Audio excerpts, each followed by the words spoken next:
Developers. तो कैसे हैं आप लोग? उम्मीद है कि आप लोग अच्छे ही होंगे। तो आज हमारा CSS का पहला वीडियो है।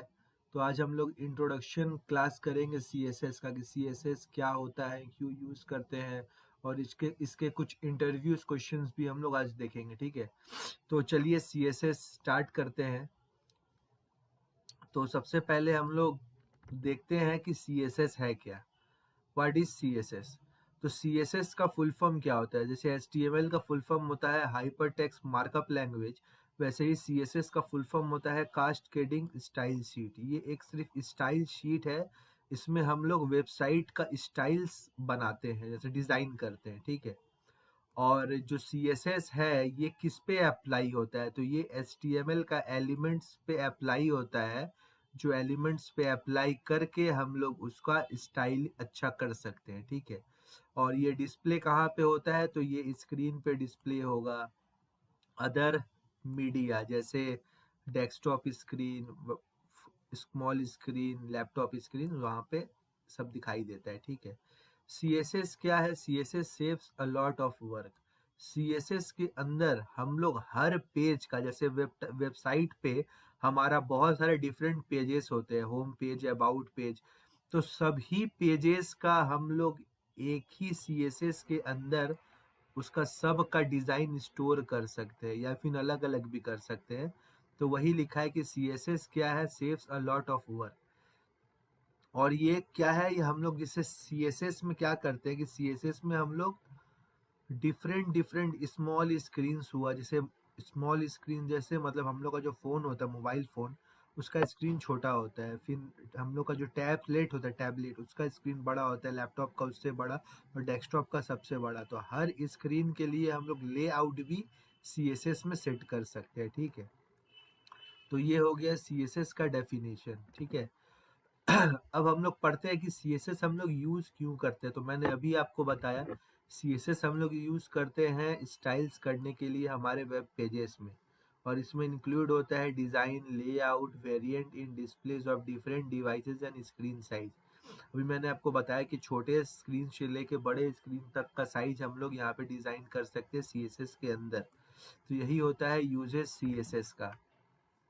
अब CSS हम लोग स्टार्ट करने से पहले हम लोग को उसका सिंटेक्स देखना पड़ता है, कि हम लोग सिंटेक्स लिखते कैसे है CSS का। ठीक है, तो सबसे पहले याद रखिए कि कोई भी CSS का ऑब्जेक्ट फॉर्म में वो CSS लिखा जाता है। ठीक है, और आप लोग को कुछ हल्का फुल्का अगर जावा या जावा स्क्रिप्ट या C++ पढ़े होंगे, तो आप लोग को पता होगा ऑब्जेक्ट क्या होता है। तो ऑब्जेक्ट क्या होता है? ऑब्जेक्ट एक की वैल्यू पेयर होता है, जिसके अंदर ऑब्जेक्ट के अंदर एक की बना रहता है और की का वैल्यू रहता है। ठीक है, तो जैसे मैंने मान लीजिए कुछ नाम लिखा, जैसे मैंने H1 टैग लिया। ठीक है, तो H1 टैग एक मेरा ऑब्जेक्ट बन गया CSS के अंदर। तो ऑब्जेक्ट का साइन हमेशा कैसे देते हैं? कर्ली ब्रेसेस, मतलब ऑब्जेक्ट का साइन देते हैं। और इसके अंदर हम लोग अपना की वैल्यू पेयर में CSS बनाएंगे। जैसे मेरे को H1 टैग, जैसे मान लीजिए कि मैं यहाँ पे आपको कोड करके दिखा देता हूँ। ठीक है, जैसे मान लीजिए मैंने यहाँ पे H1 टैग लिया। ठीक है, H1 टैग के अंदर मैंने लिख दिया चंदन, लिख के मैं सेव करूंगा, और ये लोकल होस्ट पे देखिए चंदन रिफ्लेक्ट कर रहा है। ठीक है, अब मान लीजिए मेरे को यहाँ पे स्टाइल करना है। ठीक है, तो स्टाइल करने के लिए मैंने आपको पिछले क्लास में बताया था कि स्टाइल टैग के अंदर इसको बोलते हैं इनलाइन CSS, मतलब इंटरनल CSS, सॉरी, इसको बोलते हैं इंटरनल CSS। जहाँ पर मैं पूरा HTML का कोड लिख रहा हूँ, उसी के अंदर मैं स्टाइल भी कर रहा हूँ, तो इसको बोलते हैं इंटरनल CSS। अभी इसके अंदर में मुझे किसका स्टाइल करना है? H1 का स्टाइल करना है, तो H1 टैग को यहाँ पे लिखेंगे स्टाइल के अंदर, और इसके अंदर एक ऑब्जेक्ट बनाएंगे, क्योंकि मैंने आपको बताया CSS एक ऑब्जेक्ट का सिंटेक्स होता है, जिसके अंदर की वैल्यू पेयर से हम लोग उसका CSS लिखते हैं। तो H1 के अंदर मैं यहाँ पर लिखूंगा इसका कलर। कलर मुझे इसका ये जो ब्लैक कलर आ रहा है, मुझे इसका कलर चेंज करना है।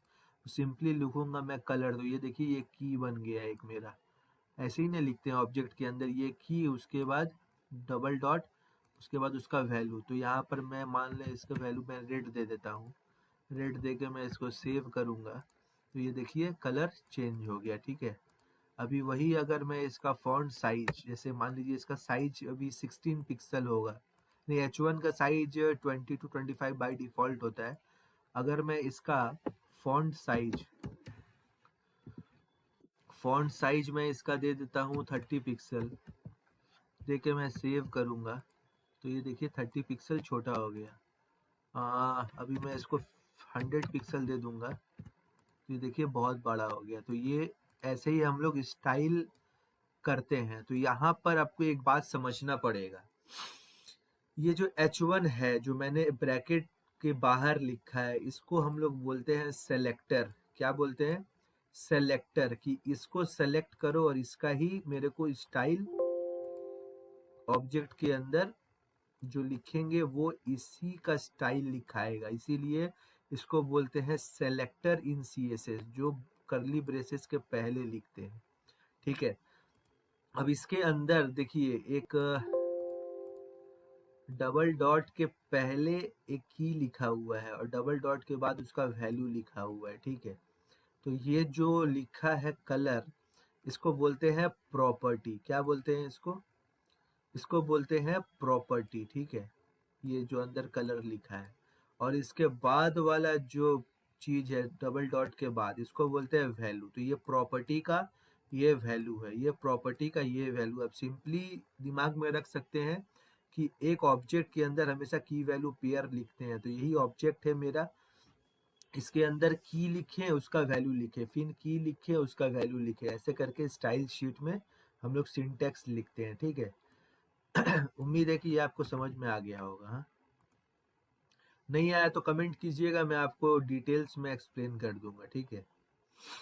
अभी हम लोग बोलते हैं कि जैसे अभी मैंने आपको क्या बताया कि यहाँ पर ये जो ब्रैकेट के पहले इसको क्या बोलते हैं? सेलेक्टर। तो हमारे CSS में 5 टाइप का सेलेक्टर होता है, ठीक है। तो सेलेक्टर क्या है? तो सेलेक्टर वो है जो हम लोग जिस पे CSS अप्लाई करेंगे। सेलेक्टर वो होता है जिससे मान लीजिए कि मैंने आपको 3 ठो बॉल दिया है, एक रेड, एक ब्लू और एक ऑरेंज। तो मैंने आपको बोला कि please select the red ball. तो आप क्या समझे? आप समझे कि रेड बॉल को सेलेक्ट करना है।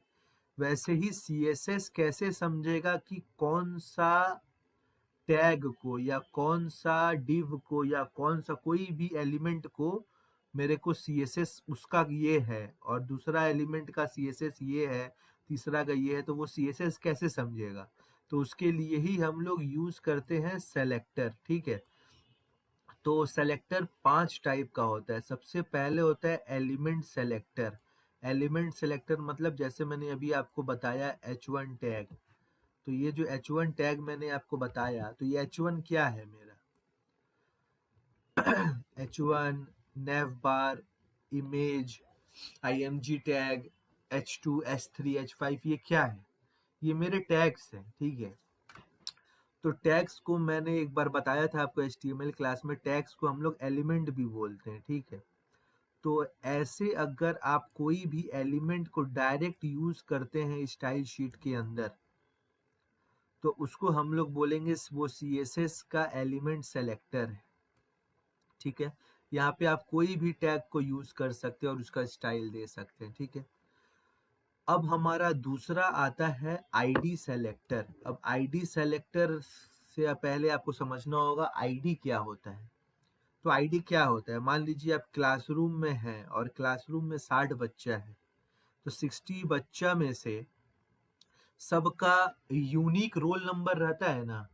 ऐसा तो नहीं है कि जैसे आपका भी रोल 1 है और दूसरा स्टूडेंट का भी रोल 1 है एक ही क्लास में, नहीं, वैसा नहीं होता है। यूनिक आईडी होता है, यूनिक रोल नंबर होता है, जिससे क्लास टीचर पहचान पाती है कि ये बच्चा एब्सेंट है कि प्रेजेंट है। वैसे ही CSS में भी हम लोग यूनिक आईडी देते हैं, जिससे CSS मतलब जो CSS इंजन है वो पहचान पाए कि कौन सा आईडी पे मेरे को स्टाइल अप्लाई करना है और किस पे नहीं करना है। तो सिंपली अभी आपको मैंने सब आसान भाषा में समझा दिया कि आईडी क्या होता है। तो आईडी हम लोग जैसे यहाँ पर मैं आपको एक एग्जांपल दे देता हूँ आईडी का। मान लीजिए ये सेम है, ठीक है।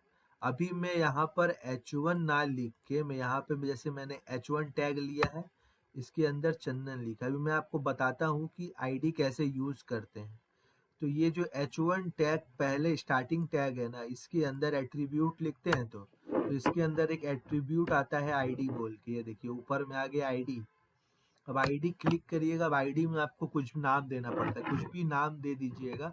मैं जैसे देता हूँ नेम बोल के, ठीक है। अब ये जो आईडी का नाम मैंने दिया नेम, अब ये और कोई भी एलिमेंट या कोई भी टैग के अंदर ये आईडी का नेम यूज नहीं कर सकते हैं आप। जैसे क्लासरूम में रोल नंबर सेम नहीं होता है, वैसे ही HTML कोड के अंदर आईडी भी सेम नहीं होगा किसी का। सबका आईडी यूनिक रहता है, ठीक है। अभी आईडी का नाम मैंने दे दिया नेम, ठीक है। अभी मैंने क्या बताया आपको कि ब्रैकेट के पहले हम लोग लिखते हैं सेलेक्टर। तो अब H1 में आईडी क्या है नेम, तो ये मेरा क्या बन गया, एक सेलेक्टर बन गया। क्या सेलेक्टर, तो आईडी सेलेक्टर। अब इस नेम को उठाकर हम यहाँ पर H1 की जगह डाल देंगे तो ये एरर थ्रो करेगा। क्यों एरर थ्रो करेगा, क्योंकि आईडी सेलेक्टर यूज करने का डिफरेंट मेथड होता है स्टाइल शीट में। आईडी का सिंबल हम लोग स्टाइल शीट में यूज करते हैं, तो आईडी का सिंबल होता है हैश। हमेशा याद रखिएगा, आईडी जब भी आप HTML कोड में लिखेंगे और उस आईडी का अगर आपको स्टाइल बनाना है तो आईडी का हमेशा सिंबल CSS में यूज कीजिएगा। और आईडी का CSS में सिंबल होता है हैश। अब हैश के बाद आप आईडी का नाम लिखिए तो वो ले लेगा, ठीक है। अब अगर मैं इसको फिर से सेव करूंगा तो ये, एक मिनट इसको हाइड कर देते हैं। सेव करूंगा तो ये देखिए सेम ही रिजल्ट दिखाएगा मेरा, ठीक है। मैं यहाँ पे रेड का जगह अगर इसको ग्रीन कर दूं, सेव करूंगा तो ये देखिए सेम आउटपुट दिखाएगा। तो ये हो गया आईडी का सिंटेक्स। अब समझ में आ गया कि आईडी हम लोग, अब मान लीजिए कि दो ठो मैंने आईडी बनाया, दो ठो मैंने एलिमेंट बनाया और सेम आईडी दिया, ठीक है। और यहाँ पे अगर मैं लिख देता हूँ सिंग और मैं इसको सेव करूंगा तो ये देखिए सिंग भी आ गया, लेकिन आईडी सेम नहीं होना चाहिए, ठीक है। यहाँ पे एरर क्यों नहीं दिखा रहा है नहीं समझ में आ रहा है, लेकिन आईडी सेम नहीं होना चाहिए, ये याद रखिएगा, ठीक है। मैं यहाँ पर अगर p टैग लूंगा,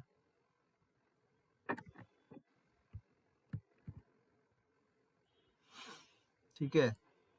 अभी मैं अगर यही सेम नाम का आईडी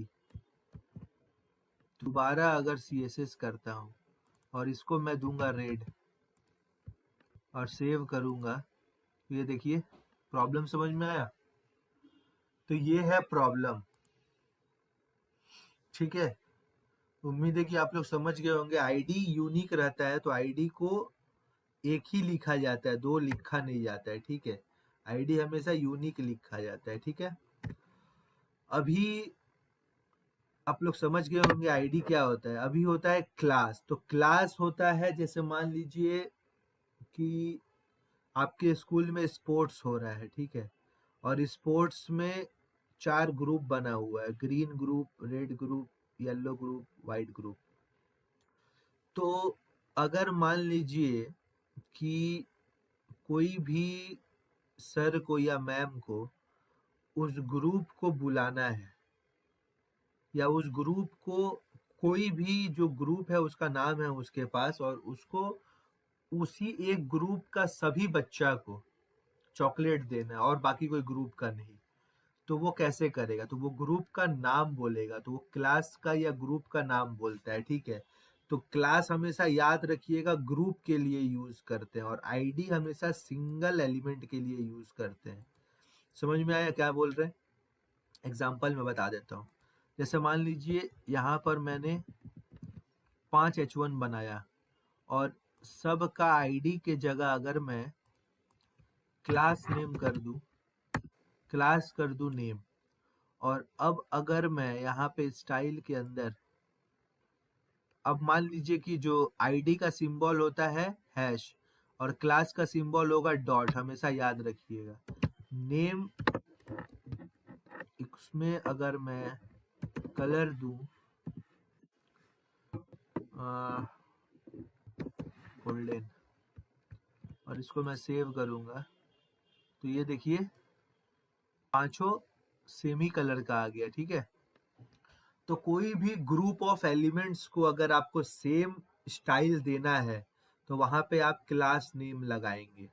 ठीक है, और सभी एलिमेंट में से कोई भी एक एलिमेंट का मेरे को यूनिक स्टाइल करना है कि वो स्टाइल और किसी में ना लगे, तो उसके लिए हम लोग आईडी यूज करेंगे, हमेशा याद रखिएगा। हाँ, और आईडी का सिंबल होता है हैश, क्लास का सिंबल होता है ये डॉट। ठीक है, उम्मीद है कि आप लोग समझ गए होंगे। अब आता है यूनिवर्सल सेलेक्टर। तो यूनिवर्सल सेलेक्टर क्या होता है?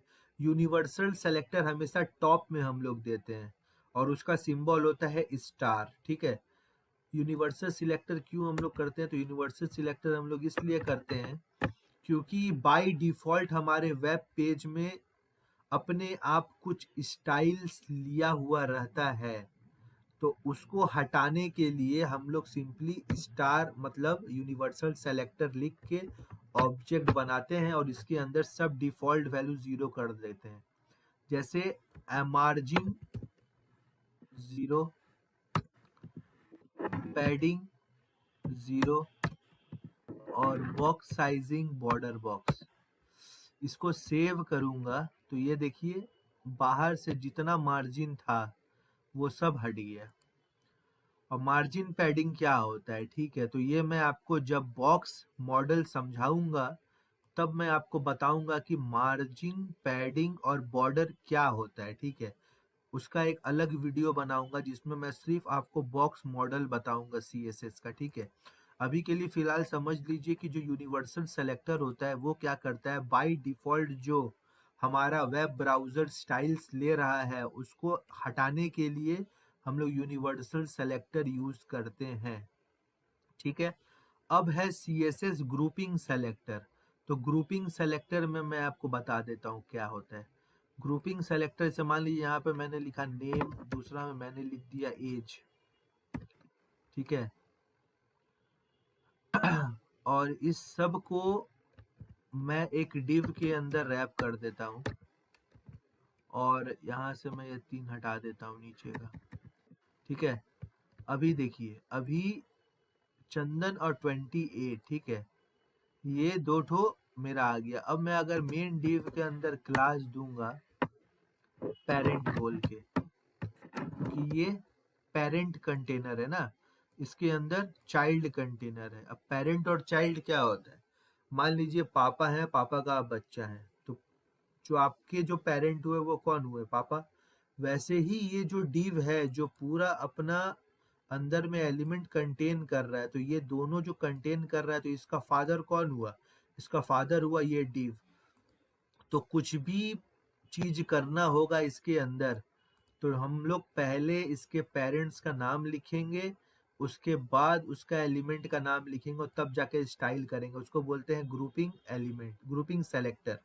ठीक है, तो जैसे मैंने यहाँ पे पेरेंट को पहले लिखा है डॉट करके, इसके बाद मैं लिखा हूँ नेम स्पेस देके।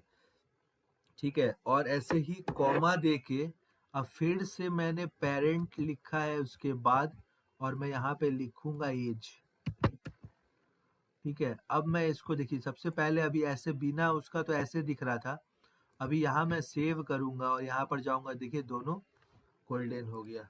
तो उम्मीद है कि आप लोगों को ग्रुपिंग भी समझ में आया होगा। ग्रुपिंग क्या है? सबसे पहले पेरेंट का जो क्लास नेम है उसको सबसे पहले लिखेंगे, उसके अंदर जो उसका साइड चाइल्ड है उसको एक्सेस करना है, तो उसके पेरेंट के नाम के बाद स्पेस देके उसका चाइल्ड का नाम लिखेंगे। ठीक है, और अगर एक ही पेरेंट के अंदर 2 या 3 या 5 चाइल्ड है और सबका क्लास नेम अलग है, तो पेरेंट के बाद उसका नाम लिख के कॉमा देंगे, उसके बाद फिर पेरेंट के बाद दूसरा चाइल्ड, फिर यहाँ कॉमा दे के पेरेंट के बाद तीसरा चाइल्ड, ऐसे करके हम लोग उसका क्लास नेम देते हैं और इसको बोलते हैं ग्रुपिंग सेलेक्टर। ठीक है, उम्मीद है कि आप लोग को ये समझ में आ गया होगा कैसे हम लोग सिंटेक्स लिखते हैं और सेलेक्टर्स क्या क्या होता है। ठीक है, अब मेन और लास्ट इंपॉर्टेंट चीज जो है कि CSS तो समझ में आया, लेकिन इसको हम लोग HTML से यूज कैसे कैसे करते हैं। तो 3 टाइप्स होता है यूज करने का। सबसे पहले एक्सटर्नल CSS, जो HTML जो पेज है मेरा index.html, इसके बाहर एक फोल्डर, एक मतलब CSS का स्टाइल शीट बना होगा, उसको यहाँ पे इंपोर्ट करके यूज करते हैं। एक होता है इंटरनल CSS, जो हम अभी बताएं आपको, ये स्टाइल CSS, ये हम लोग बॉडी के अंदर देते हैं ताकि ये पूरा का पूरा अपना HTML उसमें एक्सेस हो सके। उसको बोलते हैं इंटरनल CSS। इंटरनल मतलब index.html के अंदर। और एक होता है इनलाइन CSS। इनलाइन CSS मैं आपको पहले बता चुका हूँ, तब भी मैं अभी आपको बता देता हूँ। ठीक है, जैसे मान लीजिए कि मैंने H1 ही उठाया टैग। ठीक है, इनलाइन यहाँ पे, इसको मैं अभी हाइड कर देता हूँ। अभी मैं आपको इनलाइन CSS बता रहा हूँ, तो ये क्लास नेम तो इनलाइन में आएगा नहीं। इनलाइन में क्या होता है कि इसी इनलाइन के अंदर, मतलब ये लाइन के अंदर ही हम लोग स्टाइल्स लिखते हैं, वो भी फर्स्ट टैग जो ओपन टैग है उसके अंदर स्टाइल लिखेंगे और इक्वल टू देके स्ट्रिंग का साइन देते हैं और इसके अंदर की वैल्यू ऐसे करके हम लोग इसका स्टाइल करते हैं। जैसे इसका मैं कलर लिखूंगा और दे दूंगा रेड और इसको मैं सेव करूंगा, तो ये देखिए इनलाइन स्टाइल हो गया ये। अभी कलर के बाद अगर आपको कुछ और देना है तो यहाँ पर एक कॉमा वाला सिंबल दीजिए, देने के बाद फॉन्ट साइज इसका दे दीजिए 50 पिक्सल।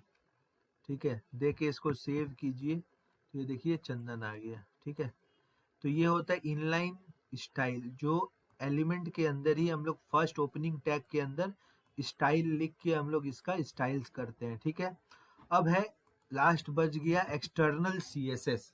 तो एक्सटर्नल CSS के लिए हम लोग बाहर एक फोल्डर बनाते हैं। ठीक है, तो मैं बाहर एक फोल्डर बना रहा हूँ, नाम देता हूँ इसका style.css। जैसे HTML का लिए हम लोग HTML.html लिखे, वैसे ही स्टाइल शीट के लिए हम लोग .css लिखते हैं। CSS ही पे तो काम करना है ना, तो ये मेरा एक CSS बन गया। ठीक है, CSS का टेक्स्ट फाइल बन गया। ठीक है, अभी इसको मेरे को यहाँ पे इंपोर्ट करना है, तो इंपोर्ट कैसे करते हैं, तो हेडर जो टैग है, हेडर टैग के अंदर टाइटल के नीचे आपको लिखना पड़ेगा, लिंक करना पड़ेगा स्टाइल शीट को HTML से। तो लिंक टैग यूज करते हैं और लिंक टैग के अंदर हम लोग का रेल होता है, मतलब हम लोग को नाम देना पड़ता है लिंक के अंदर, REL के अंदर, कि ये क्या है। तो लिंक हम लोग क्या कर रहे हैं, तो स्टाइल शीट लिंक कर रहे हैं, तो स्टाइल शीट का नाम बाय डिफॉल्ट हमेशा दीजिएगा आप लोग। उसके बाद एच रेफ क्या बोले थे आपको, हाइपर रेफरेंस, मतलब कहाँ से हमको उठाना है ये स्टाइल शीट।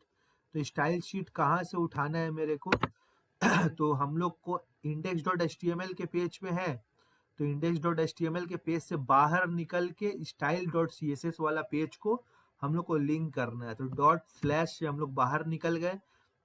अभी यहाँ पे styles.css को एंटर मारिएगा तो ये आपका लिंक हो गया। अब लिंक होने के बाद अब यहाँ पे अगर आप मान लीजिए p टैग लेते हैं, यहाँ पे कुछ भी लिखते हैं, कोड विथ चंदन,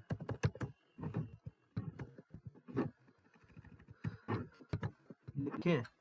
अभी मान लीजिए कि इसका क्लास नेम या आईडी कुछ भी दे दीजिए और इसका नाम लिख दीजिए पैराग्राफ, कुछ भी नाम दे दीजिए PH। ठीक है, और इसको सेव करिए। ठीक है, तो अभी कुछ आएगा नहीं, अभी सिर्फ एक पैराग्राफ टैग आया है। ठीक है, छोटा सा देखिए ऊपर साइड में। तो अभी इसको मेरे को इसमें स्टाइल करना है। ठीक है, ये लिंक हो गया है मेरा। लिंक करने का हमेशा याद रखिएगा, लिंक एट्रीब्यूट होता है जिसके अंदर रील बोल के एक एट्रीब्यूट, लिंक एक टैग होता है, सॉरी, जिसके अंदर एक रील बोल के एट्रीब्यूट होता है, उसके अंदर हम लोग स्टाइल शीट का नाम देते हैं और href के अंदर पाथ देते हैं कि कौन सा स्टाइल शीट हम लोग को इस html के अंदर लिंक करवाना है। ठीक है, और लिंक करने के बाद जहां भी क्लास नेम आईडी है उसको उठाइए, स्टाइल शीट में जाइए। अब आईडी का सिंबल क्या बताए थे, याद करिए जल्दी से, जल्दी जल्दी याद करिए। Good, hash. अब हैश के बाद उसका नाम लिखिए, करली ब्रेसेस खोले, यही सिंटेक्स होता है। अब इसके अंदर अगर आपको कलर देना है तो कलर दीजिए, कलर आप दे दीजिए गोल्डन, दे दीजिए ब्लू, दे दीजिए सर छोड़िए, ब्लू देने के बाद इसका फॉन्ट साइज दे दीजिए, जो स्टाइल करना है वो आप इसके अंदर कर सकते हैं। फॉन्ट साइज दे दीजिए आप 30 पिक्सल। ठीक है, अभी इसके बाद अगर आपको इसका क्या करना है, बैकग्राउंड कलर देना है, बैकग्राउंड कलर दे दीजिए, बैकग्राउंड कलर आप ब्लैक दे दीजिए। ठीक है, इसको सेव कीजिए, ये देखिए, समझ गए। तो ऐसे आपका एक्सटर्नल CSS यूज होता है। अभी देखिए यहाँ पे बाय डिफॉल्ट अपने वेबसाइट पे बाय डिफॉल्ट बाहर से कुछ जगह ले रहा है, ये साइड से और ऊपर से, देख रहे हैं।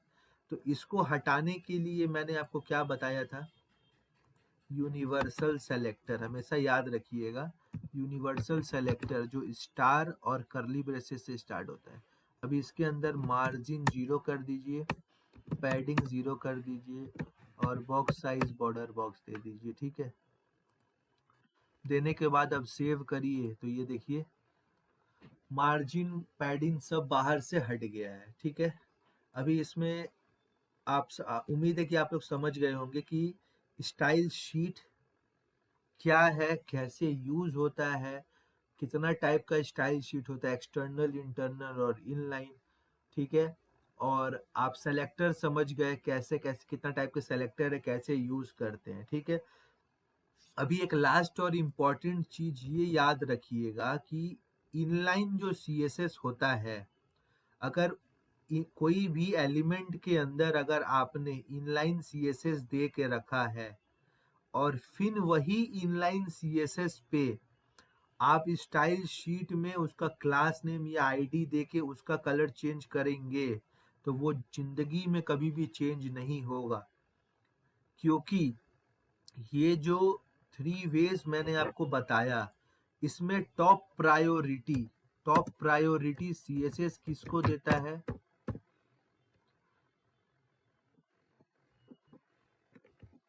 Top priority CSS inline CSS को देता है।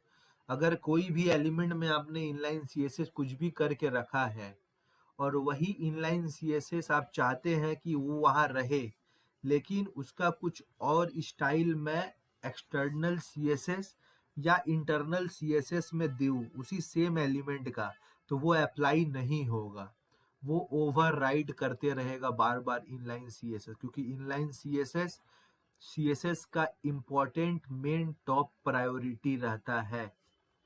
उसके बाद आता है इंटरनल CSS और लास्ट में आता है एक्सटर्नल CSS।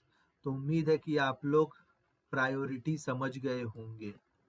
ठीक है, तो CSS आज के लिए इतना ही रखते हैं। आप रिवीजन जो मैंने पढ़ाया वीडियो उसको फिर से देखिएगा, कुछ समझ में नहीं आया तो कमेंट कीजिएगा, मैं आप लोग को ज़रूर रिप्लाई दूंगा। आप लोग कमेंट करते नहीं हैं और प्लीज़ सब्सक्राइबर बढ़ भी नहीं रहे हैं और व्यूज़ भी आप लोग पूरा वीडियो देख भी नहीं रहे हैं। तो प्लीज़ आई रिक्वेस्ट यू पूरा वीडियो देखिए और मेरे साथ बने रहिए, क्योंकि आने वाले बहुत सारे जो वीडियोस हैं उसमें आप लोग को नया नया प्रोजेक्ट, नया नया चीज़ सीखने को मिलेगा डेप्थ से। ठीक है, और मैं आप लोग को पहले भी बता चुका हूँ कि आप लोग मेरे साथ रहिएगा तो आप लोग को मैं फ्रंट एंड डेवलपर बना के रहूँगा। ठीक है, तो सब्सक्राइबर प्लीज़ बढ़ाइए और आप लोग जितना से जितना हो सके इसको हर जगह शेयर कीजिए। जो सीखना चाहता है उसको हमारे इस जो चैनल है, हमारे इस चैनल के फैमिली में सबको ऐड कीजिए और सबको बोलिए कि फ्रंट एंड डेवलपर का ये जो सीरीज चल रहा है इसको ज्वाइन करने और सीखने प्लीज़। और लाइक शेयर सब्सक्राइब कीजिए और नोटिफिकेशन बेल आइकन को प्रेस कर लीजिए, क्योंकि जब भी नया वीडियोस मैं डालूंगा आपके पास डायरेक्ट नोटिफिकेशन आ जाएगा और आप वहीं से क्लिक करके मेरे वीडियो देख सकते हैं, ठीक है। तो उम्मीद है कि आपको इंट्रोडक्शन क्लास सीएसएस का अच्छा लगा होगा। तो नेक्स्ट क्लास से हम लोग सीएसएस में और भी बहुत सारी चीज़ सीखेंगे, ठीक है। तो आज के लिए इतना ही, मिलते हैं नेक्स्ट वीडियो में, तब तक के लिए अपना ध्यान रखिएगा। Goodbye, take care.